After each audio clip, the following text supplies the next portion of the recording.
Bonjour et bienvenue sur la chaîne Le Culte du Dé. Donc aujourd'hui, j'avais dit que je ferais une partie de la variante solo de Legendary Marvel. Et bien en fait, je vais pas vous faire une partie parce que je viens d'en filmer une. Ça dure 50 minutes et c'est quand même très répétitif. C'est intéressant quand on joue, c'est intéressant quand on y joue à plusieurs. Mais regarder une partie, ça ne présente aucun intérêt. Donc ce que je vais faire, c'est que je vais vous montrer, je vais vous expliquer les règles de cette variante solo. C'est, je pense, beaucoup plus intéressant, et puis ça nous donnera l'occasion de voir un peu les mécanismes et puis les différentes cartes. Donc dans la description, je vais vous mettre un lien vers le blog de Capitaine Nemo, qui est une personne qui poste régulièrement sur TrickTrack, qui fait des traductions, qui a un blog très intéressant, donc qui mixe jeux, bande dessinée, film, livre, il y a un peu de tout, mais en tout cas c'est très sympa, et puis il fait des traductions de temps en temps, où il fait des index, il a aussi une page d'index sur les cartes variantes justement de Legendary Marvel. Donc je vais vous mettre un lien dans la description de la vidéo, vers la page de son blog, qui est la traduction de cette variante solo. Alors je vais vous expliquer tout de suite ce qui change dans la variante solo. Déjà je vais vous dire ce qui est pareil. Donc pareil, on place toujours le Mastermind, donc le maître du mal. Là, je vous montre Fatalist, donc Docteur Doom. On peut augmenter sa difficulté, tout simplement en décidant de lui donner plus de points de vie, de combat. Pour ce qui est du plan machiavélique, on en choisit un. Ça, il n'y a pas de changement. Il y en a 2 ou 3 à éviter, qui sont presque infaisables tout seuls. Ensuite, alors, pour la constitution du deck des méchants, c'est la même chose. Après, c'est dans son fonctionnement que ça va changer. Donc voilà, j'ai changé en fait comme j'ai pas pris Loki, pour vous montrer un peu des nouvelles cartes. J'en avais pas montré beaucoup au niveau méchant dans l'unboxing. Donc là, on a Ultron, qui est une des cartes les plus réussies, je trouve.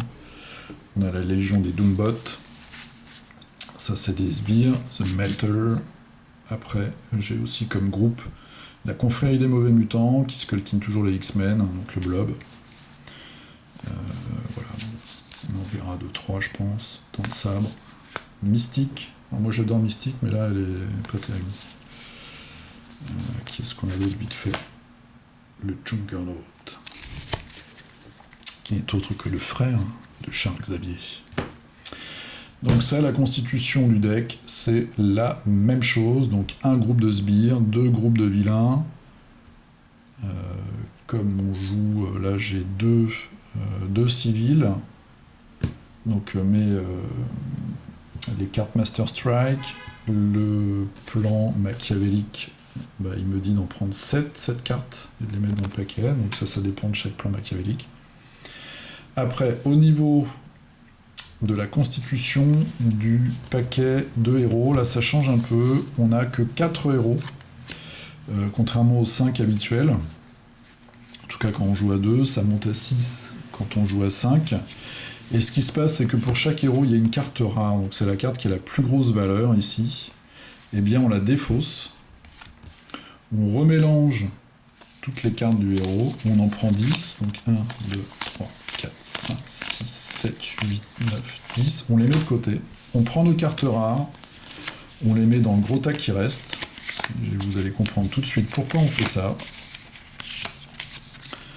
Voilà, on remélange ça, donc mieux que ça évidemment, là, je vous fais ça un peu rapidement. Et sur le dessus du tas, on met les 10 qu'on a prises au début. Alors pourquoi? Ça veut dire que dans ces 10 là, on va pas avoir les cartes les plus chères.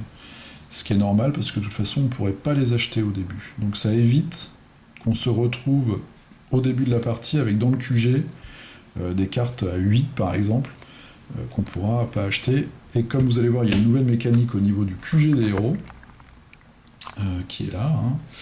Il est important au début d'avoir un peu de temps, quelques tours, pour construire son deck et avoir plus de points de recrutement. Une fois que le deck de héros est fait, on le pose à sa petite place. En ce qui concerne la main de départ, c'est toujours la même. Donc on a nos officiers, enfin c'est même pas des officiers, on a nos agents du Shield qui nous donnent 1 point de recrutement, et on a nos troopers, ce qui nous donne un point de blessure. Donc au début de la partie, on place 5 cartes de héros dans le QG du shield, donc je sais plus comment il s'appelle, les lits, je sais plus quoi. Voilà. Et là, donc évidemment, on a des cartes, on n'a pas les cartes les plus chères. Donc on pourra au moins acheter, on voit, on a quand même du 6, hein, on a du 2, 2, 4, 5, 5, 6. Je suis tombé quand même sur des cartes chères. Comment va se dérouler un tour avec cette variante solo? Première chose, on constitue sa main, donc je vais tirer dans ma pile, mon deck, mes 6 premières cartes. Pourquoi je t'attire tout de suite? Parce qu'il y a parfois des effets de cartes qui demandent de défausser, de mettre en KO des cartes de sa main. Défausser, ça veut dire qu'on va la mettre dans sa pile de défausse, qu'on va remélanger après, une fois qu'on aura fait une rotation de cartes. Mettre en KO, ça veut dire qu'on met en haut, là, dans l'espace KO, et c'est des cartes qu'on jouera plus de la partie. C'est-à-dire que c'est quand on veut nettoyer son deck, ou quand on se prend une pénalité, qu'on est obligé de dire adieu à une carte. Une fois qu'on a donc le tour, j'ai pris ma main, je vais tirer 2 cartes vilains d'un coup. Normalement c'est une, là j'en tire 2 d'un coup. Donc voilà, elles avancent, comme d'habitude. Quand un vilain réussit à s'échapper, donc il arrive ici, bridge, le pont, un mouvement de plus et il s'échappe, on doit défausser du quartier général une carte d'une valeur de 6 ou moins. Et parfois on a des effets, donc par exemple Mystique, ça tombe bien. Elle a un effet, la Escape, elle devient une carte de Shame Twist. Donc moi c'est les portails de la dimension ténébreuse. Elle se transforme, et c'est comme si elle était une carte du plan machiavélique, comme si on tirait une carte du plan machiavélique. Donc voilà, on tire 2 cartes vilains. Et on renouvelle également d'une carte le quartier général. C'est-à-dire que je vais défausser, je vais mettre en KO une carte, je vais en tirer une nouvelle, et comme chez les vilains, elle va pousser mes cartes. Pourquoi on fait ça? Parce que quand on est en solo, on va pas pouvoir acheter 36 cartes à chaque tour. Donc ça permet de renouveler le deck, enfin de renouveler plutôt le QG et donc les cartes qu'on va avoir à disposition pour l'achat. Et en plus, ça nous donne un timer supplémentaire, puisque ça va nous faire un compte à rebours. Si notre hero deck ou notre villain deck arrive à 0, moi j'estime qu'on a perdu, je crois que c'est comme ça, ou alors c'est que le hero deck. Petite règle encore supplémentaire, c'est l'utilisation des cartes bystander, donc passant ou civil. Parfois on gagne, par exemple, il y en a 2 dans le deck de vilain, mais ça dépend des shames, et puis des fois on peut gagner, grâce à des cartes vilains d'ailleurs, ou même héros, on peut gagner des bystanders. Quand on les a dans sa pile, quand on a vaincu, par exemple, admettons, je tire un bystander, donc ça veut dire que Mystique, elle va prendre en otage un civil. Donc on va mettre la carte comme ça. Admettons qu'un tour plus tard, je réussis à défaire Mystique, donc je vais gagner Mystique, et en plus, je vais gagner le civil.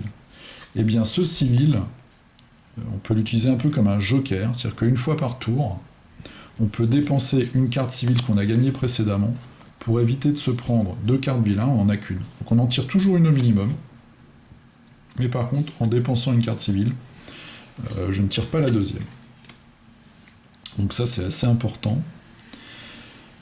Et voilà, c'est tout simplement la variante. Donc la variante, c'est surtout la gestion du quartier général avec les cartes qui vont se renouveler, qui vont nous permettre d'acheter des cartes un peu différentes à chaque fois. Et puis le fait de tirer 2 cartes vilains. Donc ça va un peu plus vite. Au début, c'est un peu plus dur. Alors, le gros problème de jeu, mis à part ce dont j'ai parlé déjà au début, c'est-à-dire par rapport à la boîte de base, le fait que beaucoup de cartes soient identiques les unes aux autres, donc cette fois-ci on part en jeu, je vais vraiment vous montrer des cartes, c'est le niveau de difficulté qui est bas, voire très bas. Donc il y a des méthodes pour augmenter le niveau de difficulté, on peut augmenter la force du mastermind, comme je vous l'ai dit tout à l'heure, et surtout, il ne faut pas hésiter à aller sur le site Board Game Geek. Je crois que c'est toutes les semaines ou tous les mois, les contributeurs postent des challenges, c'est-à-dire que ça va être des combinaisons de plans machiavéliques, de grands méchants, de groupes de méchants, de groupes de sbires et de héros. Et comme ça, on arrive à doser la difficulté du jeu. On peut, en effet, il y a plein de petits mécanismes assez vicieux. Donc par exemple, je prends cette carte-là au hasard. On a Dents de Sabre. Dents de Sabre, pour le combattre, il faut que chaque joueur dans sa main ait au moins un X-Men, ou alors il se prend une blessure. Quand on se prend une blessure, évidemment, ça rentre dans notre deck, donc ce qui fait que quand on va refaire sa main et qu'on tombe sur la blessure, ça nous fait comme une carte en moins en fait. Et bien par exemple, on peut décider d'avoir dans ces héros seulement un X-Men. Donc du coup, on sera beaucoup plus sensible à l'effet de Dents de Sabre. Ou alors de ne pas en avoir du tout. Ce qui fait qu'on sera là, on se prendra automatiquement une blessure. Donc on peut jouer comme ça en faisant des combinaisons de méchants. Après c'est un jeu, donc rien nous dit. On peut, moi j'estime qu'on pourrait très bien se créer des groupes de vilains en panachant des vilains de différents groupes, pour avoir vraiment des effets terrifiants. Quoi. Ou même faire des scénarios, il y a même des gens qui font des campagnes. Voilà. Donc faut pas vraiment s'inquiéter, comme je t'ai dit dans mon unboxing. C'est un jeu, la boîte de base est pas terrible. Mais par contre, grâce aux créations de fans, on peut arriver à avoir un jeu vraiment intéressant, divertissant, très varié. Alors il faut investir un petit peu parce que du coup il faut aussi faire imprimer ses cartes. Mais je pense que le jeu en vaut la chandelle, en tout cas moi c'est ce que je vais faire.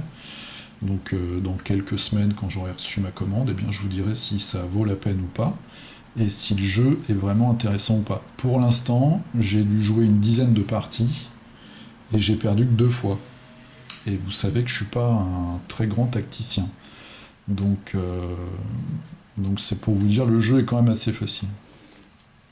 Un autre exemple du dosage, là on voit que par exemple Dr Doom, son Master Strike, c'est que tous les joueurs qui ont 6 cartes dans leurs mains doivent révéler un héros techno. Par exemple Hawkeye, sur cette carte là il est techno, vous voyez, il a l'icône techno en haut, là, la petite, le chipset, la puce. Sinon, il doit prendre 2 cartes de sa main et les remettre sur le haut de son deck. Donc ça veut dire qu'il a une main seulement de 4. Donc on peut par exemple trouver des héros avec moins de cartes, avec le moins de cartes techno possible. Voilà, donc c'est un jeu qui demande, je pense pour être vraiment intéressant, de se pencher sur les variantes faites par les fans. Alors il y a aussi des boîtes d'ajout, hein. Il y a les 4 fantastiques, comme j'avais dit, les 4 fantastiques, Spider-Man, il y a aussi... qui est-ce qu'il y a d'autre? Pour l'instant, je vais vous montrer des cartes pendant que je réfléchis. Il y a Gardien de la Galaxie, il y a Dark City, Villains. Je crois que c'est tout. Là, ils vont faire Infinite War, je crois. Donc voilà, il y a des extensions, mais il y a surtout plein de créations de fans. Donc c'est ça qui peut être potentiellement très intéressant sur ce jeu-là. Voilà, donc pour le jeu Legendary, je vous donne un rendez-vous dans quelques semaines, quand j'aurai reçu ma commande d'impression de cartes, et puis je vous dirai un petit peu mon sentiment. Je vous ferai peut-être ce coup-ci une partie, si elle est amusante, en panachant un maximum les cartes, pour avoir le plus de diversité graphique, et puis aussi de pouvoir, de vilains, etc. Peut-être faire une équipe complètement improbable. Et comme ça, je pourrais vous dire si le jeu est sympa ou pas. Voilà, je vous dis à la prochaine, et je vous souhaite une bonne journée, une bonne soirée, à plus.